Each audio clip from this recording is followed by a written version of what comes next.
श्री गोपाळ कृष्ण भगवान की जय। लीळा नंबर 522। नाथोबांना विधी निरूपण।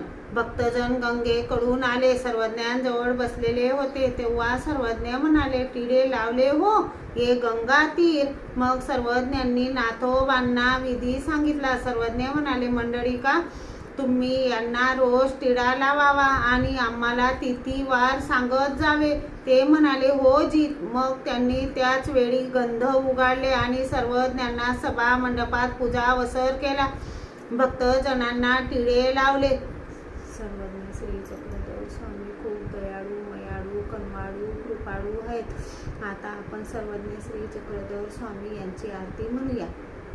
आरती प्रभु मेरे तन मन धन की, दीजो प्राप्ति मुझे अपने चरण की। और तेरे से कुछ नहीं मंगना, मैं बंदे का सवाल इतना। गुनेगार प्रभु मैं तेरे चरण का, तेरे बिना मुझे डर नहीं किसका। हाथ जोड़ कर कहो आबा कुमार जी, गुनाह माफ कर लो मेरे अरजी। आरती प्रभु मेरे तन मन धन की, दीजो प्राप्ति मुझे अपने चरण की। दीजो प्राप्ति मुझे अपने चरण की। श्री गोपाळ कृष्ण भगवान की जय।